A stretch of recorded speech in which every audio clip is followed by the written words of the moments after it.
John just happened to be the best machinist in the factory. Like he was so skilled at what he did because it was such a specialist thing to do that he was irreplaceable essentially. So my granddad's faced with this kind of situation where it's like, all right, on face value, I've got to fire this guy because he's stealing from me, but let me try and look at things from a different angle here.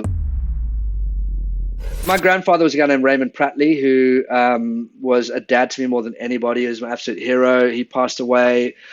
Him passing away was a kind of catalyst for me to leave London and move to Australia. And you know, he was an incredible man. He was born in Coventry in World War II during the Blitz. He was literally bombed, like neighbors, you know, limbs everywhere after Hitler bombed Coventry because it was the industrial capital of England.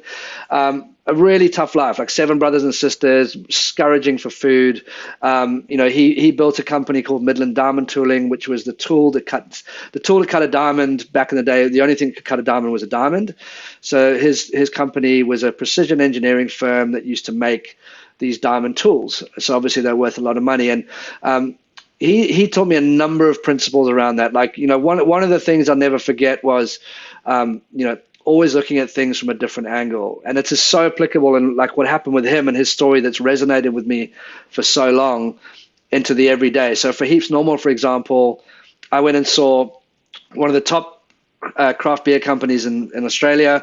I went and saw a big contract brewery, and I went and saw 2 or 3 other people who I'd kind of prepared a little deck and like what this was, and it just got like shut down. Just like, no, I don't think this is going to work, and like feeling pretty deflated, but like never taking no for an answer was something. Like, you know, if you really want something, there's got to be a way to make that happen. So that's something that's really kind of worked to me. The other thing was, looking at things from a different angle. So for me, it was like, with Heaps Normal at the time, I was knocking on the doors of these companies that already made beer, asking them if they could help me make a non-alcoholic beer. So, and we're getting the door slammed in my face so many times. It was like, well, how can we look at things from a different angle to try and get this over the line? So that's, you know, I approached Andy, and instead of going to a beer company, it was me going to a friend going like, let's do this together. Like, what do you think, you know, this could come? And that comes back to a principle my granddad told me about always looking at things from a different angle. And one of the most perfect stories of that was,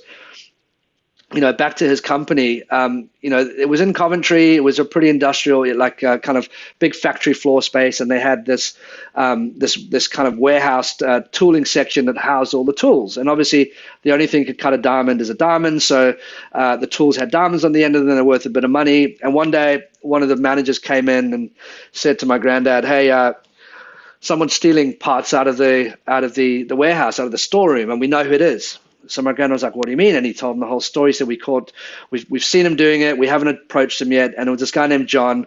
John just happened to be the best machinist in the factory. Like he was so skilled at what he did because it was such a specialist thing to do that he was irreplaceable essentially. So my granddad's faced with this kind of situation where it's like, all right, on face value, I've got to fire this guy because he's stealing from me, but let me try and look at things from a different angle here. Like if I fire him, I'm going to probably spend months trying to replace him. I'm going to probably spend a fortune in recruitment fees trying to replace him. Let's look a little bit deeper and look at things from a different angle. So he called John in, had a conversation with him, realized that John had been battling financially. His son wasn't very well, so there was a bunch of, you know, money he needed to help his son out. And he'd been asking for a pay rise for some time and hadn't had one. So my granddad called him in and said to him, look, you know, been thinking about it for a while. I'm going to give you a promotion and a pay rise. And one of your new parts of your new job is to manage the storeroom and make sure nothing goes missing. And overnight, my granddad kept his most skilled machinist. The stealing stopped. He had a very engaged and happy member of staff who got a pay rise and could help his son out. And it just changed everything. And it's so important, like looking at things from a different angle, because if, you know, without that story in my mind, and that was me, I would have sacked him straight away. Like, you're stealing from me, you're fired. It's obvious. But looking at it from a different angle just changes everything. So there's a number of those little nuggets that I've been taught over the years that I think back to a lot, and I think really play a big part in what we do today.